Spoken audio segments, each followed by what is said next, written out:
프랑스가 앞으로도 또다시 외국의 식민 지배를 받을 수 있다. 그러나 그 외국의 식민 지배에 동조하는 그런 프랑스인들은 나오지 않게 하기 위해서 과감하게 숙청을 해야 된다라고 드골이 말을 했습니다.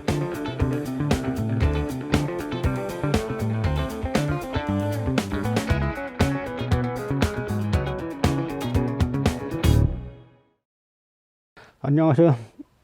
오늘은 지난번 저희가 이제 9월 9일 날 한국학중앙연구원하고 교육부에서 한가람 역사문화연구소에서 수행했던 이제 사업 중에 4권의 책에 대해서 출간 금지 조치를 내리고, 그 다음에 연구비 일부 이제 환수 조치를 이제 압박한다는 말씀을 이제 들었습니다. 그 당시만 해도 이제 저희가 이제 교육부에서 출간금지 조치한 거를 이제 받아들일 수 없다라고 하고, 대한민국 헌법 전문에 대한민국은 3.1운동으로 건립된 대한민국 임시정부의 법통을 계승했다라고 나오죠. 그리고 헌법 21조가 출판의 자유고 헌법 22조가 학문의 자유입니다. 그런데 지금 교육부와 한국학중앙연구원에서 출간금지와 연구비 이제 환수 독촉을 하는 것은 이거는 대한민국 헌법 이제 위반이라는 거죠. 그래서 그 4권의 책을 갖다가 이제 다 이제 완간을 했습니다. 교육부에서 출간금지 조치를 이제 내린 책들이 지난번에 설명드린 것처럼 조선사 편수의 식민사관 비판, 이거는 한사군은 요동에 있었다, 이런 책이죠. 그러니까 중국에서 지금 동북공정을 진행하고 있지 않습니까? 그 동북공정의 핵심이 바로 이제 북한에 한사군이 있었다라는 것이고, 한사군의 중심지인 낙랑군이 바로 지금의 평양 일대에 있었다. 그래서 이제 북한은 중국의 영토다라고 하는 것이 중국 동북공정의 핵심 논리입니다. 그래서 얼마 전에 시진핑 중국 국가주석이 트럼프 미국 대통령을 만나서 한국은 역사적으로 중국의 일부였다라고 이야기한 그 핵심 논리가 바로 한사군의 위치를 가지고 하는 거죠. 그래서 제가 중국의 답사를 많이 갔는데 그때 제가 많이 이야기를 들었어요. 북한이 위기 상황에 빠지면은 중국이 접수하고 지금 현재 동북 3성에 북한을 보태서 동북 4성으로 만들려고 한다. 지금 뭐 동북 3성은 그 흑룡강성, 요령성, 길림성을 뜻하는데 여기에 북한을 접수해가지고 동북 4성의 하나로 만들려고 하는 계획이 있다라고 하는 이야기를 제가 문서로는 못 봤는데 말로는 많이 들었습니다. 바로 그 논리를 정면에서 부인하는 중국 자료를 가지고 완벽하게 중국 논리로 부인하는 책이죠. 그래서 거꾸로 북한 강역이 중국사의 강역이 아니라 지금의 하북성 일대까지가, 그러니까 북경 근처에 있는 하북성 일대까지가 다 고조선의 역사 강역이다, 한사군도 다 그 지역에 있었다라고 하는 걸 갖다가 중국 사료를 가지고 논리적으로 반박한 책이죠. 지금 제가 그 이후로 여러 계층의 국민들을 만나는데 도저히 이해가 안 간다는 게, 어떻게 이런 일이 있을 수가 있느냐, 이렇게 동북공정 비판하는 책은 당연히 적폐청산을 내고 문재인 정권에서 오히려 적극 지원을 해야 되는데 이걸 탄압하고 출간금지한다는 게 말이 되느냐, 난 도저히 이제 믿지 못하겠다라고 해서, 그것이 지금 우리가 친일 카르텔이 우리 사회에 얼마나 강한가를 지금 보여주고 있는 실례입니다. 제가 이제 그렇게 이야기를 하고 있죠. 그 다음에 이제 가장 최근에 이제 출간된 책이 바로 이병도 신석헌의 해방 후 어떻게 한국사계를 장악했는가라는 책이죠. 이 책은 이제 김병기 박사께서 저술한 책인데, 이제 김병기 박사는 이제 3대 독립운동가 후손입니다. 그런데 이병도 신석헌이라는 친일 반민족 행위자를 비판했다는 이유로 교육부와 한중연으로부터 지금 많은 압박을 받고 있어요. 김병기 박사는 광복회 학술 원장입니다. 독립운동가들과, 그러니까 생존 애국지사들과 세상을 떠난 독립운동가들의 그 후예들의 그 모임인 국가 조직인 광복회 학술원장이 친일 반민족 행위자 이병도 신석호를 비판했다는 이유로 교육부와 한중연으로부터 출간 금지한다, 그 돈 물어내라 하는 이야기를 지금 계속 압박을 받고 있다는 사실이 뭘 뜻하는 것이겠습니까? 이 분야는 아직도 1945년 8월 14일 이전에 살고 있는 사람들이 한국 사회에 막강한 힘을 가지고 있다는 것이고, 교육부와 교육부 전체인지 모르겠습니다만 교육부의 상당 조직과 한국학중앙연구원 같은 조직을 장악하고 있다는 걸 뜻하는 것이죠. 이 책의 출간을 왜 그렇게 이제 막으려고 하냐면, 대한민국의 역사학계라는 데는 보수 진보가 없어요. 계보를 보면은 이병도, 신석호 둘 다 조선사 편수의 출신인데요. 이병도의 제자 출신들이 주로 보수 쪽에 자리를 잡았고, 그 다음에 이 신석호 이 사람의 제자 출신들이 주로 말로는 진보라 그러죠. 저희는 그 진보라고 인정을 안 합니다. 왜냐하면 조선 총독부 역사관을 옹호하는 진보가 존재하겠습니까? 프랑스 같으면은 나치 역사관을 옹호하는 진보가 존재할 수 있어요? 다 어불성설이고 언어 도단이죠. 그런데 이 사람들 카르텔이 얼마나 막강하냐면, 지난 노무현 정권 때 친일 반민족 행위 진상규명위원회가 있었죠. 그래서 국가 차원에서 친일 반민족 행위자를 발표를 했는데, 그 당시 저한테 기자들이 전화가 왔어요. 어떻게 생각하시느냐. 그래서 제가 딴 분야 둘째 치고 역사학 분야를 한번 보자. 역사학 분야에서 이 이병도, 신석호는 빠졌고, 그 다음에 이능화 씨란 분만 들어갔는데 이게 말이 되느냐 라고 하니까 이제 잘 몰랐다는 거죠. 그 이능화란 분은 어떤 책을 썼냐면 조선 무속고, 주로 이제 무속에 관한 책이죠. 그 다음에 조선 여속고, 여성에 관한 책, 귀생들에 관한 책, 이런 것들을 쓴, 지금으로 치면은 소외받던 사람들에 대해서 쓴 민중사학자예요. 그런데 이분이 왜 들어갔냐라고 하니까 조선사 편수에 근무했다는 거죠. 그래서 제가 조선사 편수에 근무한 거를 기준으로 넣으려면 다 넣던지, 아니면 그 중에 일부를 선별을 해 놓으려면 죄질이 안 좋은 사람을 내야 될 거 아니냐. 그럼 죄질이 안 좋은 걸로 치면 이병도, 신석호, 이 사람들은 해방 이후부터 지금까지 조선 총독부 역사관, 일본 천황을 높이는 황국사관을 한국 역사학계의 정설로 만든 사람들인데, 이 사람들은 빼놓고 이능화 씨 같은 사람 넣으면은 누가 이 민족정기 세우는 작업이라고 수능하겠냐. 그러니까 그 기자분이 자기는 잘 몰랐다는 거죠. 그래서 제가 이 문제를 그렇게 사적으로 다루면 안 된다. 결국 이병도, 신석호가 왜 빠졌냐. 그 제자들이 하학계에다 포진하고 있으니까 자기 소송 보호하기 위해서 빠진 거 아니냐. 이런 식으로 이 민족정기 살리는 친일 반민족 행위 진상규명 사업을 갖다가 자기네의 이 선택적 정의를 실현하는 그런 수단으로 삼으면 일반 국민들이 누가 순응하겠느냐라고 말했던 적이 있는데, 그래서 지금 버젓이 또 살아나가지고 이병도, 신석호, 이제 친일 반민족 행위자로 등재된 거는 민족문제연구소라는 민간단체에서 만든 친일 인명사전에 들어간 거예요. 그건 뭐냐면 조선사 편수의 출신들을 전원 다 집어넣기 때문에 들어간 겁니다. 그런데 이 두 사람의 행적을 갖다 비판했다 그래서 지금 2020년 광복 75주년 지금 대한민국 교육부와 한국학중앙연구원에서 거듭 출간 금지를 내리고 연구비 환수 조치를 압박하고 있는 겁니다. 또 한 거는 바로 이제 이 책이죠. 한국 실증주의 사학과 식민사관, 임종권 박사가 쓰신 건데, 이 책의 내용은 해방 이후에 바로 이 이병도, 신석호로 대표되는 조선 총독부 조선사 편수의 출신들이 한국 역사학계를 100% 장악했습니다. 그런데 이들이 해방 이후에도 우리는 총독부 역사관이 옳다, 조선사 편수의 역사관이 옳다, 이렇게 말할 수는 없죠. 그러니까 조선사 편수회란 이름을 실증사학으로 이름을 바꾼 거예요.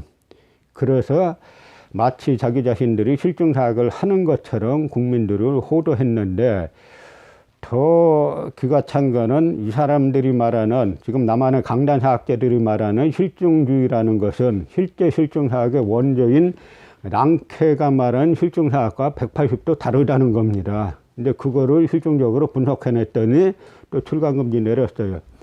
출가금지 내리는 조치 중에 하나 뭐가 왔냐면 민족주의는 반역이다라는 책을 참고 안 했다는 겁니다. 인용 안 했다는 거예요. 그런데 우리가 한 이 프로젝트의 제목이 뭐냐면 일제강점기 민족 지도자들의 역사관 및 국가군 선론 연구라는 것인데, 일제강점기 민족 지도자들의 역사관과 국가군 선론을 연구하는데 민족주의는 반역이다, 이 책을 인용 안 했다라는 것이 출간금지 사유 중에 하나예요. 그러면 이거를 소위 심사라고 한 이 학자들, 심사라고 한 위인들의 역사관은 뭡니까?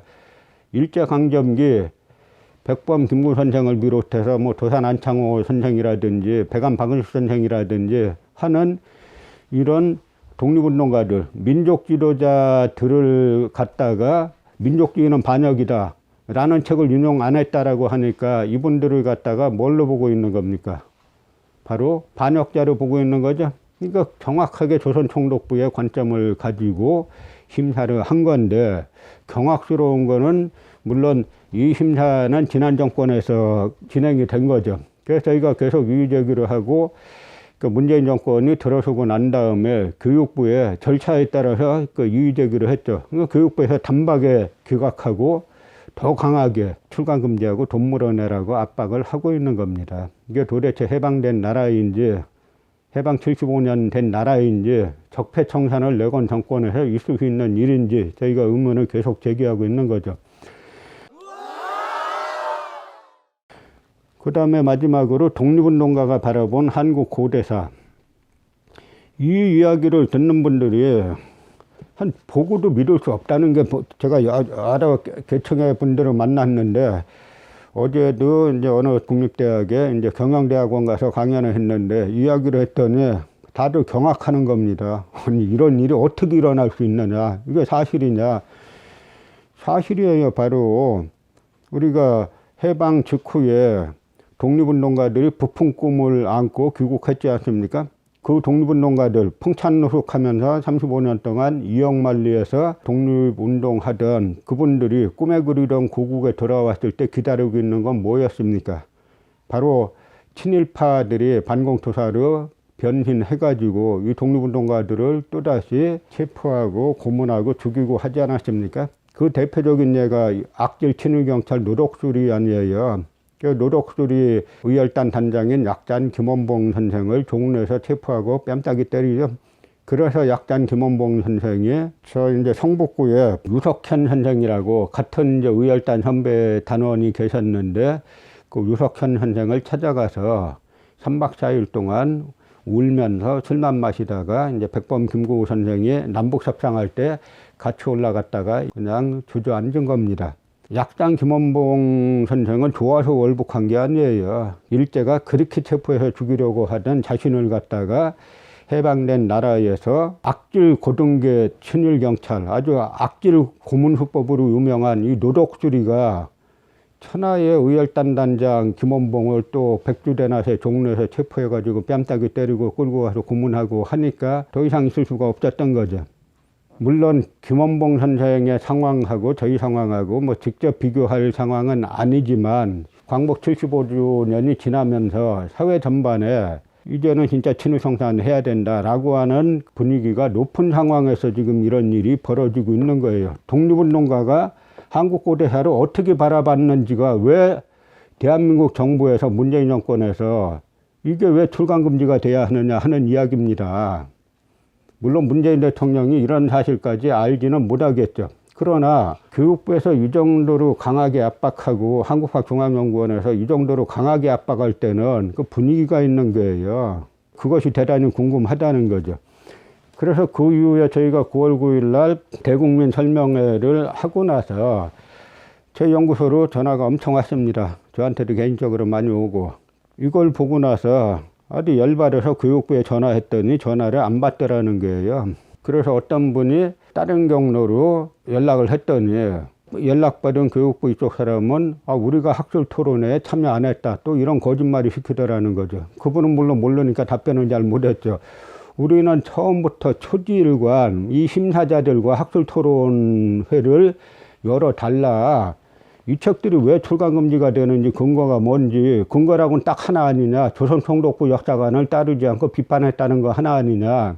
그럼 이 사업 자체가 일제강점기 민족지도자들의 역사관 및 국가권 언론 연구인데, 민족지도자들, 독립운동가들 역사관을 설파했다고 지금 출간금지하고 연구비 환수조치 내리는 게 도대체 말이 되느냐.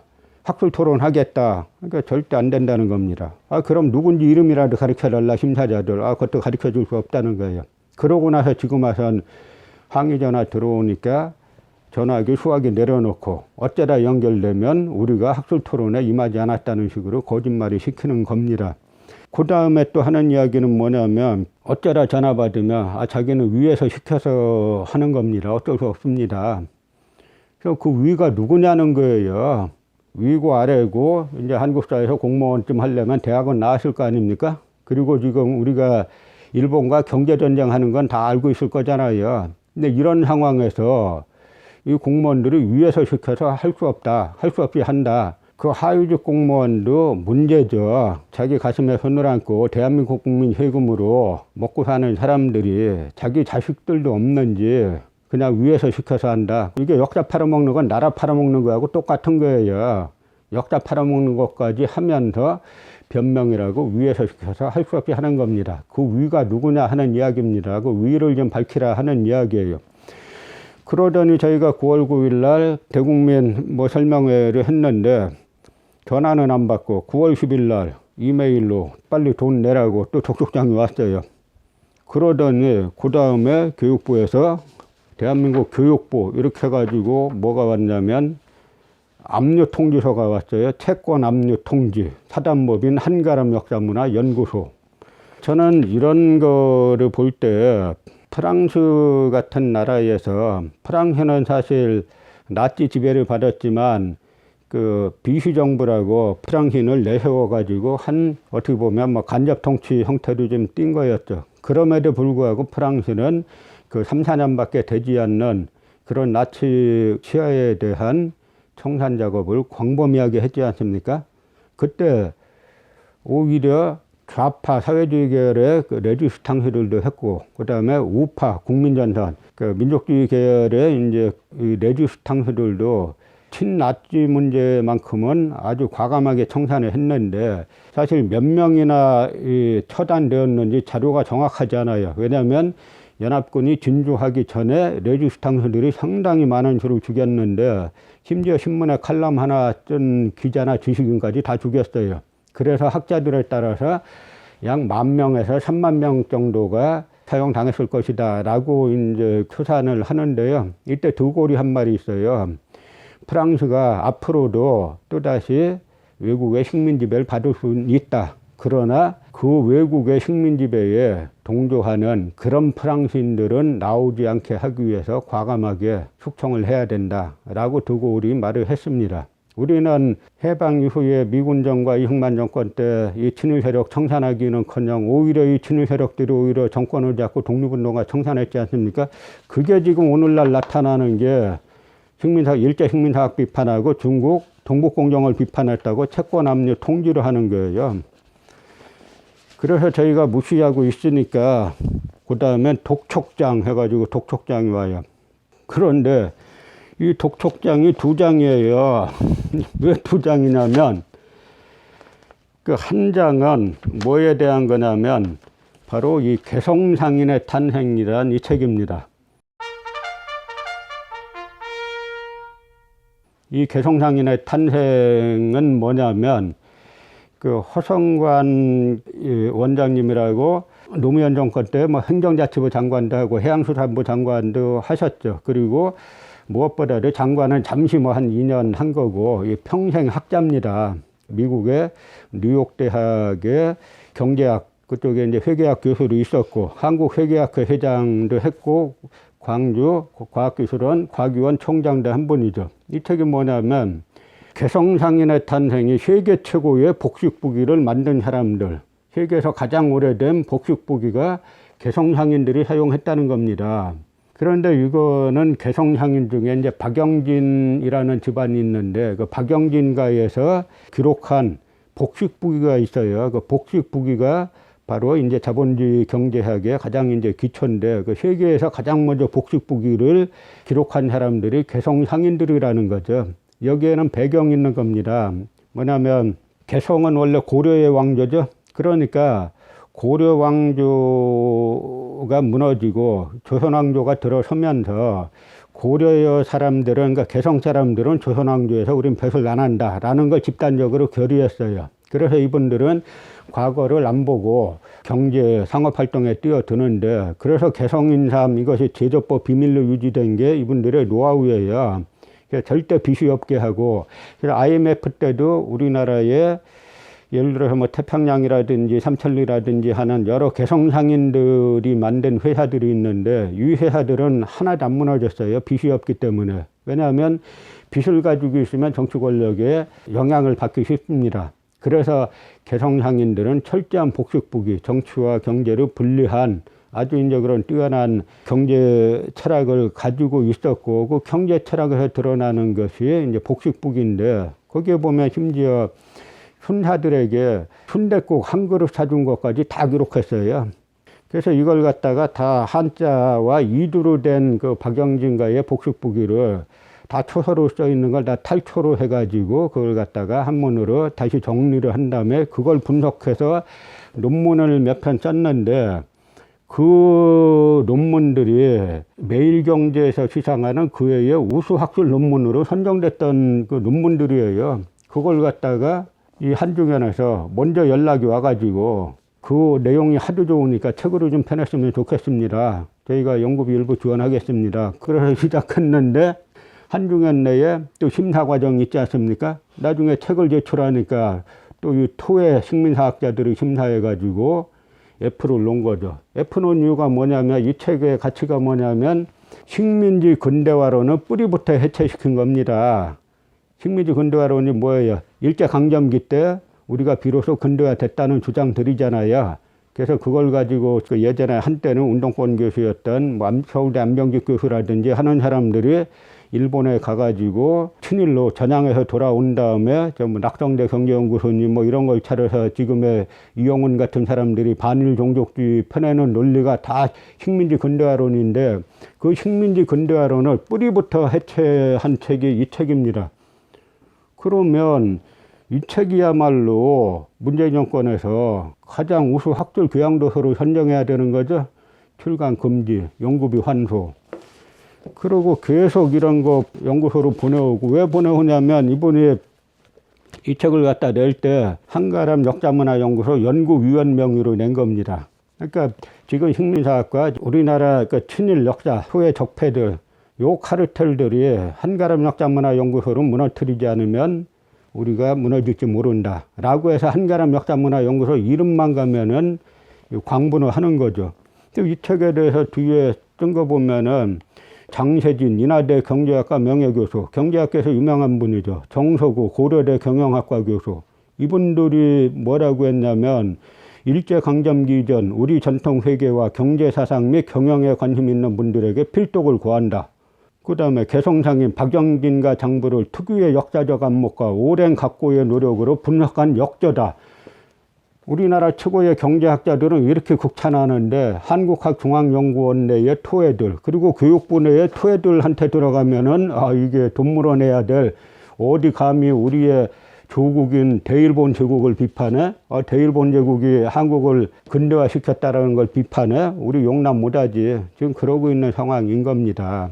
그러니까 제가 여러 번 말씀드렸지만 이 역사적폐, 적폐 중에 가장 강고하고 가장 튼튼한 적폐가 역사적폐예요. 이 사람들은 일본 구구파가 다시 여기를 점령하기 위해서 독도부터 건드리고 있지 않습니까? 이게 무너지면 다시 한국을 점령하려고 하는 계획이 다 무너진다고 생각하고 그냥 안면몰수하고 달려드는 겁니다. 그래서 제가 역사적폐 청산 못하면 정권교체 100번 해봐야 소용없다라고 이야기하지 않습니까? 그러니까 결국 이게 지금 우리가 겪고 있는 상황이 일제강점기 때 한 해방 직후에 풍찬노숙하던 독립운동가들이 그냥 친일 세력들이 경찰, 검찰을 장악하고 끌고 가서 고문하고 하던 거하고 지금 교육부하고 한중연에서 계속 돈 내라고 톡톡장 보내고 압류하고 하는 거하고 뭐가 다르냐 하는 이야기죠.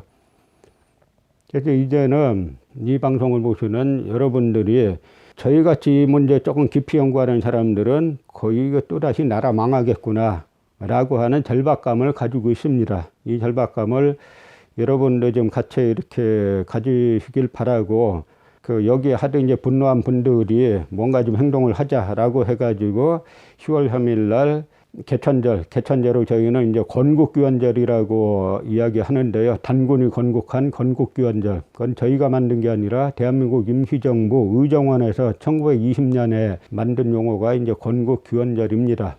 저 강화도 만이산 참성단에 올라가가지고 역사바로 세우기 국민행동을 만들었습니다. 여기에 많이 이제 참여를 하셔가지고 이 역사를 바로 세우지 않으면 대한민국이 다시 망할 수도 있다라고 하는 위기의식을 가지고 활동을 해야 되리라고 생각합니다.